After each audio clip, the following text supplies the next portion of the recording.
overnight missiles bombarding Tehran. የአሜሪካ የጦር ሜዳ አይን ተብሎ የሚታወቀው የራዳር መጥለፊያ አውሮፕላን በኢራን ጥቃት ዛሬ ወደመ። ሌላው ኢራን በ7 የአረብ ሀገራት በሚገኙ የአሜሪካ የጦር ሰፈሮች ላይ ከ5000 በላይ የሚሳኤልና የድሮን ጥቃቶችን ሰንዝራለች።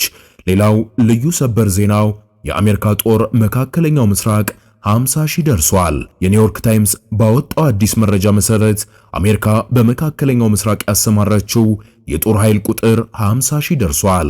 በዝርዝር የምንመለከተው ይሆናል። ሌላው አነጋጋሪውና አስፈሪው ዜና ከወደ ሰሜን ኮሪያ ነው የተሰማው። ኢራን ከጋበዘችኝ እስራኤልን ከዓለም ካርታ ላይ እናጠፋታለን ሲሉ የሰሜን ኮሪያው መሪ ኪም ጆንግ ኡን ተናግረዋል። በዝርዝር የምንመለከተው ይሆናል። በተጨማሪም እስራኤል በአሸባሪነት ለተፈረጁ ግለሰቦች የሞት ቅጣት እንዲጸድቅ ወሰነች። በመጨረሻም የያዝንላችሁ ሰበር ዜና ትራምፕ የኢራንን የውሃ ማጣሪያ ጣቢያዎች አፈነዳለሁ ሲሉ ዝተዋል። ይህም በዘገባችን ተጠናቅሯል። በዝርዝር እንመለከተዋለን። ይህን ቪዲዮ የምትመለከቱ ሁሉ ሰላምታችን በያላችሁበት ይድረስ እያልን ለአዲስ ትሩዝ ሚዲያ አዲስ የሆናችሁ ሀገራዊና ዓለም አቀፋዊ መረጃዎችን በፍጥነት እንዲደርሳችሁ የሰብስክራይብ በተኗን እንድትጫኑ እየጋበዝን ስራችን ቀጣይነት እንዲኖረውና በጥራት ወደ እናንተ እንዲደርስ ሐሳብ አስተያየታችሁን ስለምንሻ ኮሜንት ላይ እንድታስቀምጡልን በአክብሮት እያሳሰብን ቪዲዮውን ከመጀመራችሁ በፊት ላይክ በማድረግ እንድታግዙን እየጠየቅን ወደ ዝርዝር መረጃው እናምራ። የአሜሪካ የጦር ሜዳ አይን ተብሎ የሚታወቀው የራዳር መጥለፊያ አውሮፕላን በኢራን ጥቃት ወደመ።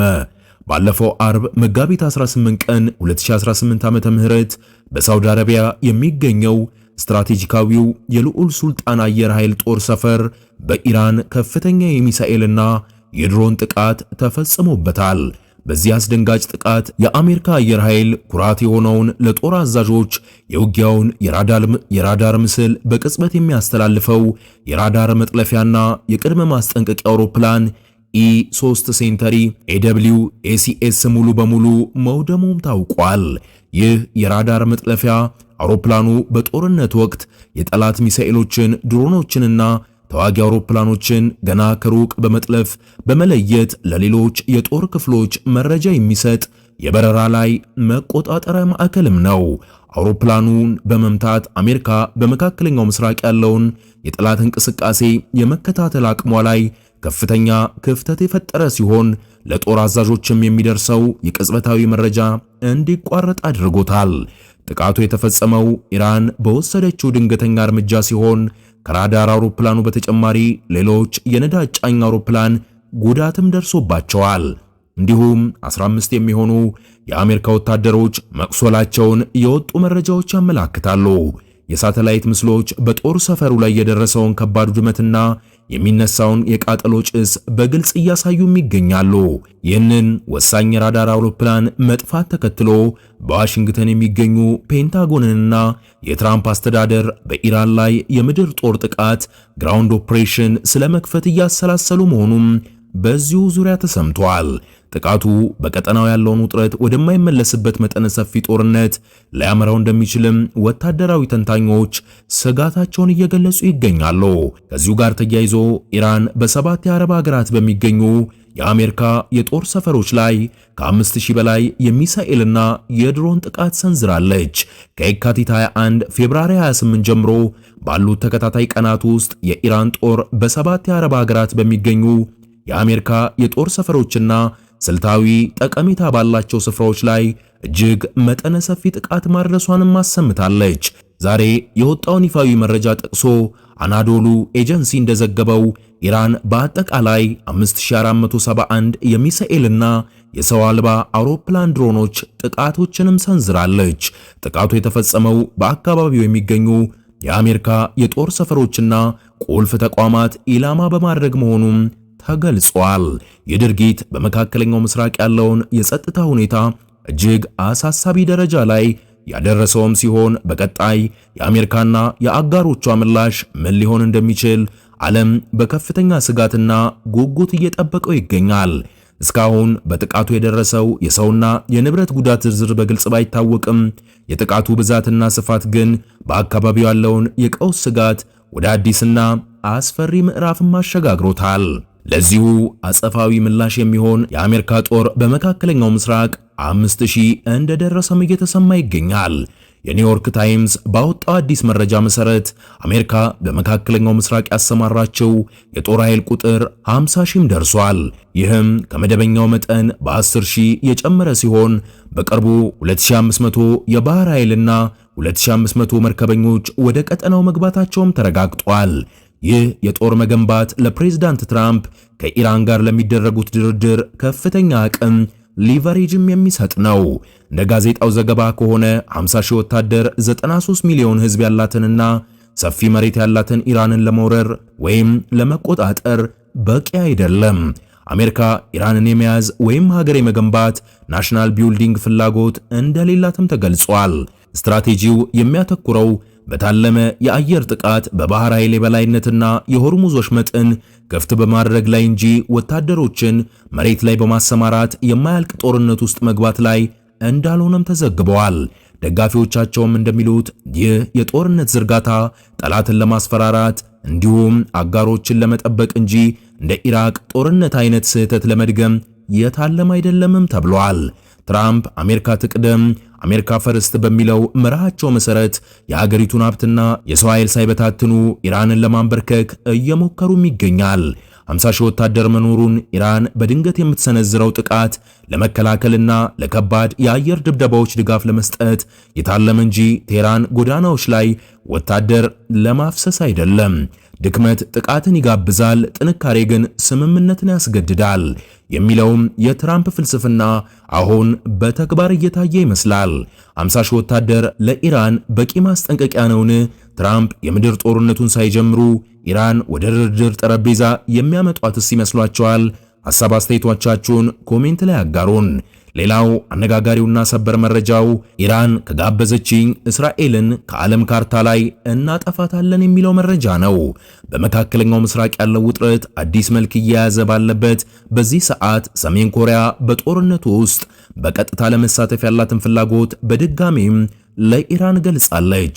የኢራን የቅድመ አቋም ከ6 ቀናት በፊት ኢራን ለሩሲያና ለሰሜን ኮሪያ ባስተላለፈችው መልእክት ላሳዩት የድጋፍ ፍላጎት ምስጋናዋን አቅርባ ለጊዜው የውጭ እርዳታ አያስፈልገንም፣ አስፈላጊ ሆኖ ሲገኝ ግን ራሳችን እንጠይቃለን የሚል ዲፕሎማሲያዊ ምላሽ መስጠቷም ይታወሳል። ዛሬ ግን የሰሜን ኮሪያው ግፊት እንዲሁም መገናኛ ብዙሃን እየዘገቡት ይገኛሉ። የአገሪቱ መሪ ኪም ጆንጉን ኢራን በጦርነቱ እንድታሳትፋቸው ጥሪ አቅርበዋል። የድርጊት ከጀርባው ሌላ ትልቅ ምስጢር ሳይኖረው እንደማይቀርም ተገምቷል። ከባድ ዛቻ፣ ሰሜን ኮሪያ ኢራን ከጋበዘችኝ እስራኤልን ከዓለም ካርታ ላይ አጠፋታለሁ የሚል ጠንከር ያለ ዛቻ ከማሰማቷን ባለፈ ግዙፍ የጦር መሳሪያዎቿን ቀደም ሲል ከነበራት ቦታ ማንቀሳቀስ መጀመሯ ተሰምቷል። ኢራን ለዚህ የሰሜን ኮሪያ ዳግም ጥሪ እስካሁን የሰጠችው ይፋዊ ምላሽ ባይኖርም የፒዮንግያንግ በጦርነቱ ውስጥ ለመሳተፍ ያሳያችው ከፍተኛ ጉጉትም የዓለምን ትኩረት ስቧል። በዚህ በኩል ደግሞ እስራኤል በአሸባሪነት ለተፈረጁ ግለሰቦች የሞት ቅጣት እንዲጸድቅ ወስናለች። በመጋቢት 21 ቀን 2018 ዓ.ም ማርች 30 2026 ባደረጉት ስብሰባ በአሸባሪነት ወንጀል ጥፋተኛ ሆነው በተገኙ ግለሰቦች ላይ የሞት ቅጣት እንዲፈጸም የሚደነግገውን አወዛጋቢውን ረቂቅ ሕግም በአብዛኛው ድምፅ አጽድቀዋል። በአዲሱ ሕግ መሰረት የሞት ቅጣት የተፈረደባቸው ግለሰቦች በስቅላት እንዲገደሉም ይደረጋል ተብሏል። ቅጣቱ በ90 ቀናት ውስጥም መፈጸም ይኖርበታል። ማንኛውም ሰው በሽብር ድርጊት አስቦና አቅዶ ሰውን ከገደለ የሞት ቅጣት ይጠብቀዋልም ተብሏል። በእስራኤል ግዛት ውስጥ ለሚፈጸሙ ወንጀለኞች ዳኞች በሞትና በዕድሜ ልክ እስራት መካከል የመምረጥ ስልጣን ሲኖራቸው፣ በዌስት ባንክ ለሚፈጸሙ ተመሳሳይ ወንጀሎች ግን የሞት ቅጣቱ ቀጥተኛና አስገዳጅ እንዲሆንም ተደንግጓል። እስራኤል በታሪኳ የሞት ቅጣት የፈጸመችው 2 ጊዜ ብቻ ሲሆን የመጨረሻው እንደ አውሮፓውያን አቆጣጠር በ1962 የናዚ መኮንን የነበረው አዶልፍ አይችማን ላይ የተሰቀለበት ወቅትም እንደነበረ አይዘነጋም። ይህ ሕግ ተግባራዊ ከሆነ ከ60 ዓመታት በኋላ ለመጀመሪያ ጊዜ የሞት ቅጣት ወደ ሀገሪቱም ይመለሳል ተብሏል። ጠቅላይ ሚኒስትር ቤንያሚን ኔታንያሁም በፓርላማው ተገኝተው ለሕጉ ያላቸውን ድጋፍ በድምፅ ገልጸዋል። ሕጉ በዋናነት የቀኝ ዘመም የብሔራዊ ደህንነት ሚኒስቴር ኢታማር ቤንጊቪር ብርቱ ፍላጎት የነበረ ሲሆን ለሽብር ድርጊቶች መከላከያና ለተጎጂዎች ፍትህ ማግኛ ነው ሲሉም ገልጸውታል። በመጨረሻም ሰበር መረጃው ትራምፕ የኢራንን የውሃ ማጣሪያ ጣቢያዎች አፈነዳለሁ ሲሉም ዝተዋል። የአሜሪካው ፕሬዝዳንት ዶናልድ ትራምፕ ከኢራን ጋር ስምምነት ላይ ካልተደረሰ የሀገሪቱን የሲቪል መሰረተ ልማቶች በተለይም በሚሊዮን የሚቆጠሩ ሰዎችን የውሃ ፍላጎት የሚያሟሉ የውሃ ማጣሪያ ጣቢያዎችን እደመስሳለሁ ሲሉ አዲሱን ዛቻቸውን ሰንዝረዋል። ትራምፕ በማህበራዊ ገጻቸው ባሰፈሩት መልእክት በኢራን ያለው ወታደራዊ ዘመቻ ከመጠናቀቁ በፊት ስምምነት ካልተደረሰ የኤሌክትሪክ ኃይል ማመንጫዎችን፣ የነዳጅ ጉድጓዶችንና የውሃ ማጣሪያ ጣቢያዎችን ሙሉ በሙሉ እንደሚያወድሙ ገልጸዋል። ፕሬዝዳንቱ በኢራን ካለው አዲስና አስተዋይ መንግስት ጋር ውይይት እያደረጉ መሆኑን፣ ድርድሩም ጥሩ ውጤት እያሳየ መሆኑን ተናግረዋል። ሆኖም ለዚህ ንግግር እስካሁን ምንም አይነት ተጨባጭ ማስረጃም አልቀረበም። ትራምፕ ለኢራን የሰጡት የሆርሙዝ የባህር ወሽመጥን የመክፈቻ ቀነ ገደብ ወደ ሚያዝያ 6 አፕሪል 6 አራዝመዋል። ይህ የትራምፕ ዛቻ በዓለም አቀፍ የሰብአዊ መብት ተሟጋቾች ዘንድ ከፍተኛ ተቃውሞም እያስነሳ ይገኛል። የአንድን ሀገር የኤሌክትሪክ መስመር፣ የነዳጅና የውሃ አቅርቦት አወድማለሁ ብሎ መዛት ድርድር ሳይሆን የጦር ወንጀል ነውም ብለዋል። ሬድ ጃራር የተባለ የሰብአዊ መብት ተሟጋችም ትራምፕን ኮንነዋል። የሕግ ባለሙያዎች እንደሚሉት የሲቪል ተቋማት ኢላማ ማድረግ በጄኔቫ ኮንቬንሽን የተከለከለና የጋራ ቅጣት ኮሌክቲቭ ፐኒሽመንት ተብሎ የሚፈረጅ የጦር ወንጀልም ነው። ምንም እንኳን አሜሪካና እስራኤል የኢራኑን መሪ አሊ ካሚኔን ጨምሮ ከፍተኛ ባለስልጣናትን ቢገድሉም ኢራን አሁንም የሚሳኤልና የድሮን ጥቃቶችን ከመሰንዘር አልተቆጠበችም። የሆርሙዝ የባህር ወሽመጥ መዘጋቱን ተከትሎ በዓለም አቀፍ ደረጃ የነዳጅ ዋጋም በከፍተኛ ሁኔታ እየናረ ይገኛል። ኢራን በበኩሏ የ15 ነጥብ የተኩስ አቁም የውሳኔ ሐሳብ ከአሜሪካ በቀጥታም ባልሆነ መንገድ እንደደረሳ ታምናለች።